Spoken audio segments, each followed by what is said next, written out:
மனம் திரும்புதல் என்றால் என்ன? என்னிடத்தில் ஆண்டவர் எதிர்பார்க்கிறதில்ல, உங்ககிட்ட எதிர்பார்க்க, உங்ககிட்ட வேறொன்றை எதிர்பார்ப்பார்.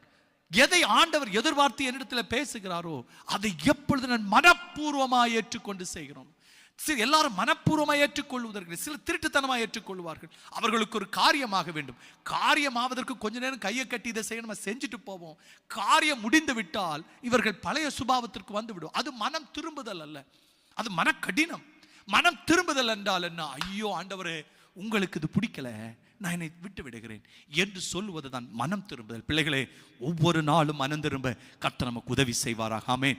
இந்த வாரம் கர்த்தருடைய சத்தம் வருதுன்னா இந்த வாரம் மாற வேண்டும். அடுத்த வாரம் வேற சத்தம் வரும், அந்த சத்தத்திற்கு நாம் மாற வேண்டும். நம்முடைய கடைசி மூச்சு இருக்கிறது வரைக்கும் நாம் கிறிஸ்தவர்கள் என்றால், தேவனால் ரட்சிக்கப்பட்டவர்கள் என்ற நம்முடைய அடையாளமே மனம் திரும்புதல் தான்.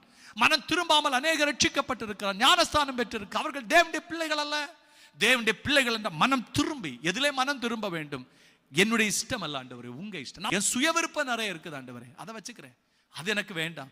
சுயத்தை உங்ககிட்ட வச்சுக்கிட்டு ஆண்டவர், உங்க விருப்பம் என்னவோ அதை செய். அதுதான் மனம் திரும்புதல். Not my will but yours be done Lord. அதுதான் மனம் திரும்புதல்.